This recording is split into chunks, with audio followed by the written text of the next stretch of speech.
Hello guys, welcome back to my channel. ఈ వీడియోలో మనం best bicep workout in gym for maximum growth ఏంటో చూసేద్దాం. సో ఈ వీడియో ఎటువంటి ల్యాగ్ లేకుండా షార్ట్ అండ్ సింపుల్గా ఉంటుంది, లాస్ట్ వరకు చూడండి. అండ్ ఫస్ట్ మనం వేరియేషన్ చేసే ముందు బైసెప్ మజిల్ అంటే ఏంటో చూసేద్దాం. సో బైసెప్ మజిల్కి మెయిన్గా 2 హెడ్స్ అయితే ఉంటాయి. ఒకటి లాంగ్ హెడ్, ఇంకోటేమో షార్ట్ హెడ్. పర్ఫెక్ట్ బైసెప్ కావాలంటే 2 హెడ్స్ని టార్గెట్ చేయాలి. అందుకే ఎక్సర్సైజ్ ఆర్డర్ చాలా ఇంపార్టెంట్. ఇంకా మెయిన్ వేరియేషన్ చేసే ముందు వార్మప్ అనేది కంపల్సరీ. ఖచ్చితంగా 5 మినిట్స్ అయితే చేయండి. సో దట్ వార్మప్ చేయడం వల్ల ఇంజురీస్ అయితే అవాయిడ్ అవుతాయి. ఇంకా లేట్ చేయకుండా వేరియేషన్స్లోకి అయితే వెళ్ళిపోదాం. ఫస్ట్ బైసప్ వేరియేషన్ వచ్చేసి బార్బల్ కర్ల్స్. బార్బల్ కర్ల్స్ అనేది మొత్తం బైసప్ని అయితే కవర్ చేస్తుంది. అంటే బోత్ లాంగ్ అండ్ షార్ట్ హెడ్ని అయితే ట్రైన్ చేస్తుంది.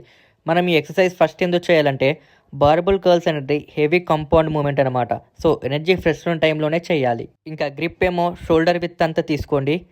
ఇంకా కర్ల్ చేసేటప్పుడు చెస్ట్ దగ్గర వరకు రావాలి. అండ్ ఎల్బోస్ కూడా బాడీ దగ్గరికి పెట్టండి. స్లోగా చేయండి. ఈ వర్కౌట్ మీరు 4 సెట్స్ అండ్ 6 to 10 రెపిటేషన్స్ అయితే చేయండి. నెక్స్ట్ వేరియేషన్ వచ్చేసి ఇంక్లైన్ డంబుల్ కర్ల్. ఈ ఎక్సర్సైజ్ మెయిన్గా లాంగ్ హెడ్ని టార్గెట్ చేస్తుంది. ఎందుకు ఇంక్లైన్ చేయాలంటే బెంచ్ ఇంక్లైన్లో ఉన్నప్పుడు ఆర్మ్స్ బ్యాక్కి ఉంటాయి. సో అలా స్ట్రెచ్ వల్ల లాంగ్ హెడ్ మ్యాక్సిమం యాక్టివేట్ అవుతుంది. So bench angle 45 to 60 degrees ఉండేలా చూసుకోండి. ఫుల్గా స్ట్రెచ్ చేయండి. అండ్ ఫాస్ట్ రెపిటేషన్స్ కాకుండా స్లో రెపిటేషన్స్ అయితే చేయండి. ఈ ఎక్సర్సైజ్ 3 సెట్స్ 8 to 12 రెపిటేషన్స్ అయితే చేయండి. థర్డ్ వేరియేషన్ వచ్చేసి ప్రీచర్ కర్ల్స్. ఇది బార్తో అయినా మిషన్తో అయినా చేయొచ్చు. దీని యొక్క మెయిన్ టార్గెట్ షార్ట్ హెడ్, అంటే బైసెప్ ఒక థిక్నెస్ని ఇంప్రూవ్ చేస్తుంది. ఎందుకు ప్రీచర్ కర్ల్స్ చేయాలంటే ఇది ప్యూర్ బైసెప్ ఐసోలేషన్ మూమెంట్ అనమాట. అంటే మెయిన్గా ఒకటే మజిల్ని టార్గెట్ చేస్తుంది. ఇంకా మీకు కంపౌండ్ అండ్ ఐసోలేషన్ మూమెంట్స్ మీద డౌట్ ఉంటే ఆల్రెడీ వీడియో చేశాను, మీరు నా యూట్యూబ్ ఛానల్లోకి వెళ్ళి చూడొచ్చు. అండ్ ఈ ఎక్సర్సైజ్ మీరు 3 సెట్స్ ఇంకా 10 to 12 రెపిటేషన్స్ అయితే చేయండి. Next fourth variation hammer curls. ఈ వేరియేషన్ మెయిన్గా బ్రాంచ్లెస్ని టార్గెట్ చేస్తుంది. అంటే ఫోర్ ఆర్మ్స్ ఆర్ ఆర్మ్ థిక్నెస్ని బాగా ఇంప్రూవ్ చేస్తుంది. ఇంకా మనం హ్యామర్ కర్ల్స్ ఎందుకు చేయాలంటే ఈ మజిల్ గ్రో అయితే ఆర్మ్ సైడ్ వ్యూలో థిక్గా కనిపిస్తాయి. ఈ వర్కౌట్ చేసేటప్పుడు ఎల్బోస్ అనేది ఫిక్స్డ్ పొజిషన్లో పెట్టండి. ఇంకా స్టేబుల్గా ఉండండి.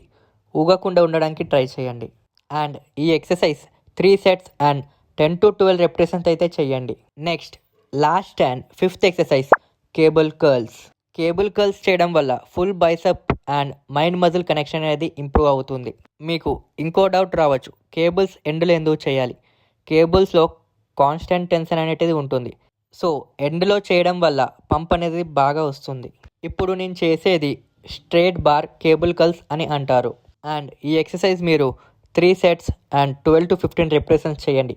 12 to 15 అని ఎందుకు అంటున్నానంటే మీరు లైట్ వెయిట్ పెట్టుకొని అయితే చేయండి. ఇంకా ఈ bicep workout 2 times per week చేయడానికి ట్రై చేయండి. అండ్ ఓవర్ ట్రైనింగ్ అయితే చేయకండి. ఎందుకంటే ఆల్రెడీ మీరు చెస్ట్ అండ్ బ్యాక్ చేసేటప్పుడు ఈ బైసెప్ మజిల్ అనేది ఇన్వాల్వ్ అవుతుంది కాబట్టి. సో ఇలా correct sequence, full range of motion and correct ఫామ్తో చేస్తే బైసెప్స్ అనేది తొందరగా గ్రో అవుతుంది. అండ్ ఈ వీడియో కింతే లైక్ చేయని వాళ్ళు మర్చిపోకుండా లైక్ చేయండి.